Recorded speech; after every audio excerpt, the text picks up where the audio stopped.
नमस्कार, मैं हूं आकाश और आप देख रहे हैं द बॉलीवुड रेडियो। अभी तक जो पॉडकास्ट आपने सुने ऑडियो वर्जन था, लेकिन अब उसका वीडियो फॉर्मेट लेकर हम आपके सामने हैं। दोस्तों, आज किस्सा हम आपको सुनाएंगे उस भूतिया बंगले का जो नौशाद साहब से शुरू होकर राजेंद्र कुमार से होते हुए राजेश खन्ना के सुपर स्टारडम तक पहुंचता है और उसका गवाह बनता है। कहानी 60 के दशक से शुरू होती है, जब नौशाद साहब, अगर आप बम्बई गए हों तो बम्बई के कार्टर रोड पर आज तो आपको गगनचुंबी इमारतें दिखाई देंगी, तमाम बंगले दिखाई देंगे, लेकिन 60 के दशक में बम्बई के इसी कार्टर रोड पर कुछ गिने चुने बंगले हुआ करते थे और इन्हीं बंगलों में से एक बंगला था आशियाना, जिसमें नौशाद साहब रहते थे। और नौशाद साहब के उसी बंगले के बराबर में एक 2 मंजिला मकान था, बंगला था, जिसे उस ज़माने में लोग भूतिया बंगला कहते थे। उस बंगले का जो मालिक था वो इस बात से बहुत परेशान था और उसकी नौशाद साहब से कई बार बात हुई कि नौशाद साहब, इस बंगले को बिकवाइए, ये बंगला बिकता नहीं और लोगों ने अफवाह फैला दी है कि इस बंगले में भूत हैं। और उस पूरे इलाके में, बम्बई में मशहूर था कि नौशाद साहब जहाँ रहते हैं वो भूतिया बंगला उनके पास है। राजेंद्र कुमार उन्हीं दिनों हिंदी फिल्म इंडस्ट्री के एक चमकते सितारे के रूप में सामने आए और तमाम फिल्में उनकी हिट हो रही थीं। नौशाद साहब से एक बार बातचीत में राजेंद्र कुमार ने कहा कि नौशाद साहब, एक बंगला हमें ख़रीदना है, बम्बई में कहीं कुछ अच्छा बंगला हो तो आप दिलवाइए, आपके आसपास हो तो और बेहतर है। अब नौशाद साहब को ख्याल आया उस भूतिया बंगले का जो मशहूर था इसलिए कि वहाँ पर भूत रहते।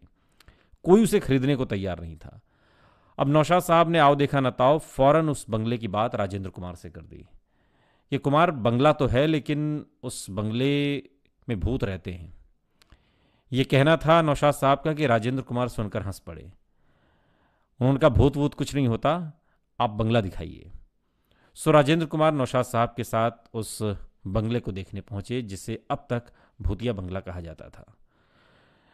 नौशाद साहब के दिखाए उस बंगले को राजेंद्र कुमार ने पसंद किया। बम्बई के काटा रोड पर 2 मंजिला बंगला था, पुराना बंगला था, लेकिन राजेंद्र कुमार को बंगला पसंद आ गया। तय हुआ कि अब इस बंगले के मालिक से राजेंद्र कुमार की बात कराई जाए। सो जो मीडिएटर की भूमिका थी, जो मध्यस्थता की भूमिका थी, वो नौशाद साहब ने की। नौशाद साहब ने राजेंद्र कुमार को ये बंगला उस दौर में 60,000 रुपए में इसका सौदा कराया। अब आप कल्पना कीजिए, 60 के दशक का ये भारत है, 60,000 रुपए एक बड़ी रकम थी। अब इतने पैसे तो राजेंद्र कुमार के पास भी नहीं थे। सो वो भागते हुए बी आर चोपड़ा के पास पहुंचे और बी आर चोपड़ा से मन का सारा हाल बता दिया कि चोपड़ा साहब, एक बंगला है जो मुझे खरीदना है और अब कैसे भी हो ये बंगला मुझे खरीदना है, रुपयों का बंदोबस्त कैसे हो ये आप मुझे बताइए। उन्हीं दिनों बी आर चोपड़ा एक फिल्म बनाने की तैयारी में थे। फिल्म का नाम है कानून, और कानून में राजेंद्र कुमार को एक अहम रोल बी आर चोपड़ा ने ऑफर किया।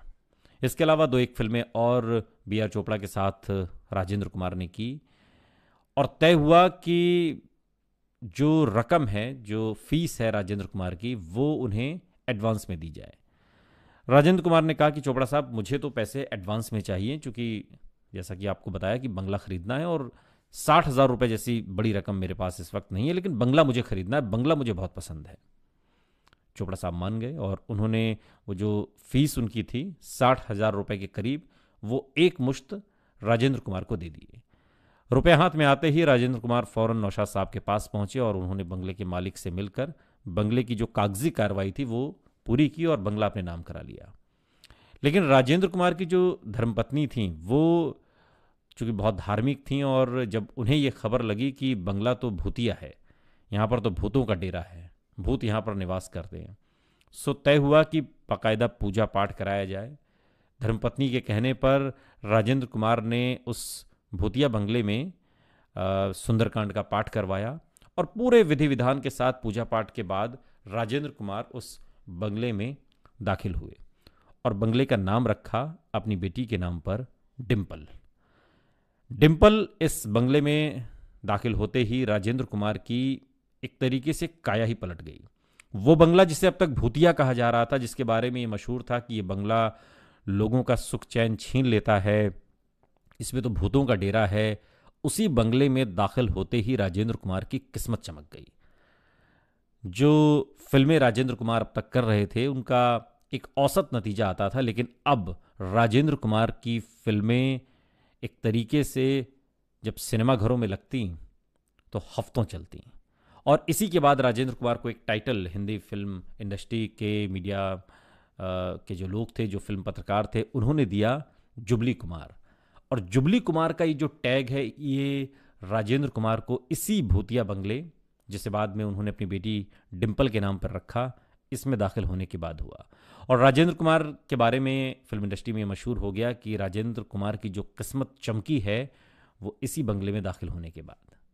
वक्त धीरे धीरे आगे बढ़ने लगा, और जब वक्त धीरे धीरे आगे बढ़ा तो कुछ नए सितारे भी इंडस्ट्री में आए। राजेश खन्ना साल 1969 में फिल्म आराधना के साथ ही चमक उठे। लेकिन राजेंद्र कुमार के इस बंगले की कहानी राजेश खन्ना से कैसे जुड़ती है, ये भी बड़ा दिलचस्प वाक्य है। वक्त धीरे धीरे आगे बढ़ा तो राजेंद्र कुमार ने एक और बंगला बंबई में खरीदा, और जब उस नए बंगले को उन्होंने खरीदा तो फिर ये हुआ कि अब दूसरे बंगले की ज़रूरत क्या है। सो उन्होंने चटपट उस बंगले को बेचने का फैसला कर लिया। अब जो स्थिति राजेंद्र कुमार के सामने किसी ज़माने में खड़ी थी, वही सुपरस्टार राजेश खन्ना के सामने भी थी। राजेश खन्ना की फिल्म आराधना सुपर डुपर हिट हो गई थी, लेकिन अभी भी उनके पास इतने पैसे नहीं थे कि वो इस बंगले को खरीद सकें। और राजेंद्र कुमार ने इस बंगले को 60,000 में खरीदा था, लेकिन आज का जो बाजार भाव था इस बंगले का, वो तकरीबन 3.5 लाख रुपए हो चुका था। जिस तरीके से 60 के दशक में 60,000 रुपये बड़ी बात थी, वैसे ही 70 के दशक में 3.5 लाख रुपए राजेश खन्ना के लिए भी बड़ी बात थी। अब राजेश खन्ना के सामने यही मुश्किल। फिल्म तो अभी एक सुपर डुपर हिट हुई थी आराधना, बाकी जो फिल्में थीं वो पाइपलाइन में थी, उन पर काम हो रहा था, पैसा राजेश खन्ना के पास नहीं था। साउथ के एक निर्माता निर्देशक MMM चिनप्पा देवर उन दिनों बंबई आए हुए थे, और एक फिल्म जो उन्होंने दक्षिण भारत में बनाई थी, हाथियों पर वो फिल्म थी, बड़ी मशहूर हुई थी, वहाँ बहुत सुपर डुपर हिट हुई थी। वैसी ही फिल्म वो हिंदी रीमेक उसका बनाना चाहते थे, और उन्होंने तय किया था कि मैं इसके लिए उस स्टार को साइन करूंगा जिसका एक तरीके से जिसकी बूम है, यानी कि आराधना के हीरो राजेश खन्ना की। चिनप्पा देवर ने राजेश खन्ना से किसी तरह संपर्क साधा, और जो उनका बाजार भाव था राजेश खन्ना का, खन्ना की हथेली पर रख दी। अब राजेश खन्ना को तो पैसों की ज़रूरत थी, उन्हें बंगला खरीदना था।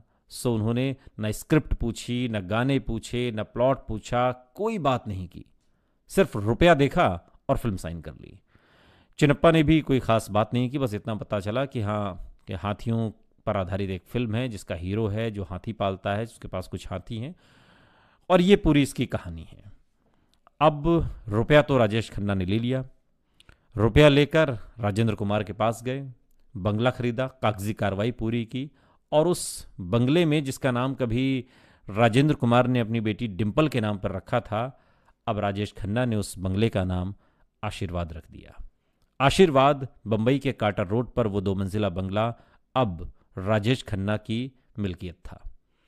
लेकिन जो पैसे राजेश खन्ना ने MM चिनप्पा देवर से ले लिए थे, वो जो फिल्म साइन कर ली थी, उस फिल्म को लेकर राजेश खन्ना पसोपेश में थे।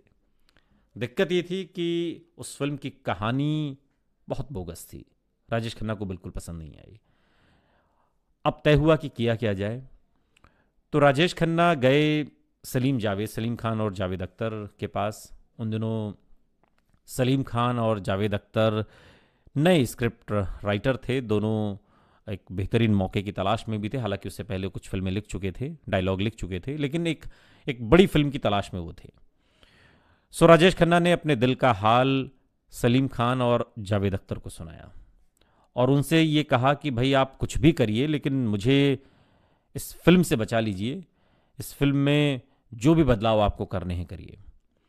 सलीम जावेद ने कहा कहानी तो हम ठीक कर देंगे, लेकिन शर्त यह है कि हमसे कोई सवाल ना पूछा जाए, यानी कि बिना किसी रोक टोक के हमें जो काट छांट इस कहानी में करनी है उस काट छांट को हम करें, हमसे कोई प्रश्न ना हो। राजेश खन्ना ने कहा मुझे सौदा मंजूर है, बस किसी तरीके से आप मुझे बचा लीजिए बस।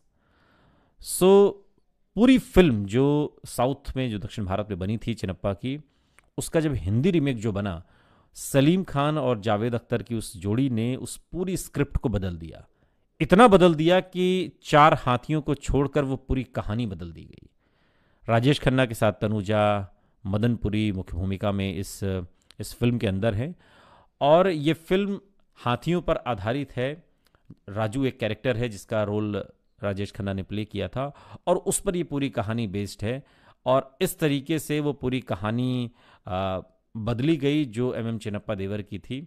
और तब जाकर जो पैसे राजेश खन्ना ने उस बंगले को खरीदने के लिए लिए थे, वो कहीं सार्थक सिद्ध हुए। और आप सभी जानते भी हैं कि हाथी मेरे साथी जो फिल्म थी, साल 1971 में आई थी एम चिनप्पा देवर की, ये फिल्म सुपर डुपर हिट साबित हुई। और उसके बाद तो हिट फिल्मों का दौर राजेश खन्ना के साथ चल पड़ा।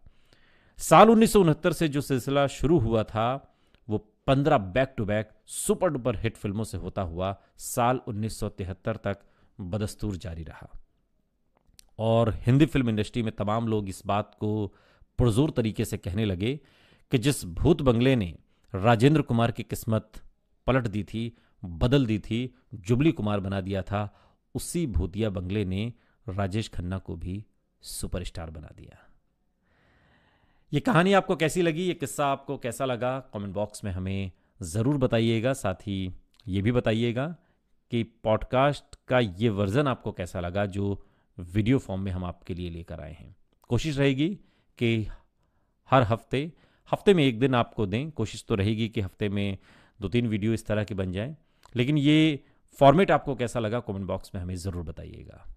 सुनते रहिए द बॉलीवुड रेडियो, सुनता है सारा इंडिया।